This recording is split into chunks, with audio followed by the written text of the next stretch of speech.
हमले के बाद ईरान की धमकी, अमेरिकी बेस से दूर रहे, ईरान ने यह बोल दिया है। यानी अभी जिसका सवाल हम उठा रहे थे, ईरान ने कुछ वैसे ही बयान दे दिया है।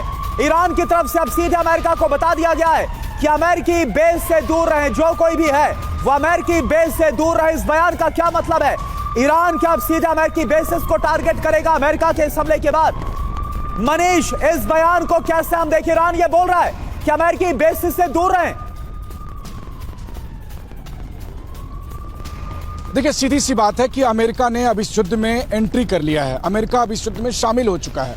अमेरिका जिसे ये तय करना था कि इजराइल और ईरान की जंग केवल इजराइल और ईरान की जंग रहेगी या फिर इसमें सीधे अमेरिका की एंट्री होगी, वो हो चुका है। राष्ट्रपति ट्रंप के आदेश पर जिस तरीके से ईरान के 3 न्यूक्लियर साइट पर अटैक किया गया है, इसके बाद ही अमेरिका की धमाकेदार एंट्री ईरान के जंग में हो चुकी है। क्योंकि ईरान ने पहले ही ये बात ऐलान किया था कि अगर अमेरिका ने एंट्री की तो फिर हम अमेरिका के बेस को अटैक करेंगे, क्योंकि ईरान से अमेरिका में तो मिसाइल दागे नहीं जाएंगे अभी। तो वो ऐसी स्थिति में ईरान के सीमा के चारों तरफ जो अमेरिका के बेस मौजूद हैं, चाहे वो मध्य पूर्व के कोई भी देश ले लीजिए आप, कि वो चाहे सऊदी अरब हो, कतर हो, बहरीन हो, इन सब देशों में कई कई बेस मौजूद है, या जॉर्डन हो, और इजराइल में तो है ही। तो इन सब बेस पर अब ईरान का सीधा हमला होगा। अब सबसे बड़ी बात है कि अगर उन्होंने हमला किया तो ये जंग और ज्यादा बढ़ जाएगी। ऐसा नहीं है कि अमेरिका को इसका इंतजार नहीं था। सबसे बड़ी बात यह थी कि अमेरिका के राष्ट्रपति को, अमेरिका की जनता को यह कन्विंस करना था कि क्यों अमेरिका को इस जंग में कूदना चाहिए, क्योंकि राष्ट्रपति ट्रंप चुनाव जीत कर आए ही थे ये कहकर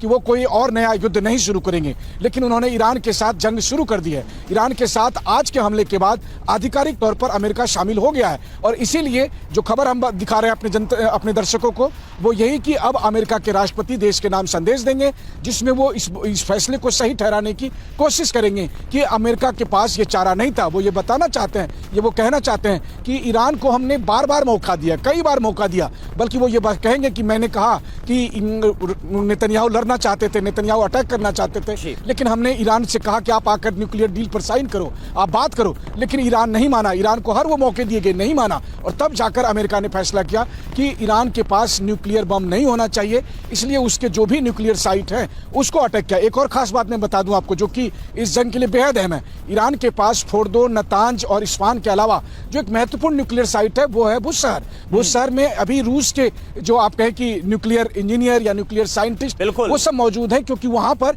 रूस की सहायता से ईरान जो है वो परमाणु ऊर्जा का अपना प्लांट तैयार कर रहा है। उसको इन्होंने अटैक नहीं किया है। तो कहने का मतलब है कि उन्होंने राष्ट्रपति पुतिन को यह मैसेज दिया कि जहां पर आपके रूसी इंजीनियर थे, रूसी वैज्ञानिक थे, हमने उनको अटैक नहीं किया, हमने उनको उस जगह को अटैक किया जहां पर कि आपके लोग नहीं थे, लेकिन वो ईरानियन इंपॉर्टेंट न्यूक्लियर साइट थे, इसलिए रूस एंट्री ना करे। और वहीं दूसरी तरफ अब ईरान को तय करना है, अगर ईरान यहां से एक भी कदम आगे बढ़ाता है, यानी अगर वो अमेरिका के बेसिस पर हमला करता है, जो कि वो करेगा, तो उसके बाद आज किससे केवल इजराइल की तरफ से बॉम्बिंग नहीं होगी, बल्कि अमेरिका से भी लगातार बॉम्बिंग होगी, और इस बात का ऐलान भी राष्ट्रपति ट्रंप अपने संदेश में कर लेंगे। तो कहने का मतलब यह है कि जो लड़ाई पिछले 8 दिनों से ईरान और इजराइल के बीच चल रही थी, अब उसमें अमेरिका का साथ मिल जाने के बाद ईरान के लिए कितनी मुसीबत बढ़ चुकी है, यह आप समझ सकते हैं। बिल्कुल, यानी कि अमेरिका को ब्रेस अप होना पड़ेगा, क्योंकि ईरान ने धमका दिया है कि जो अमेरिकी बेसिस है मिडिल ईस्ट में, अब उन पर हमला हो सकता है और इन बेसिस से दूर रहें।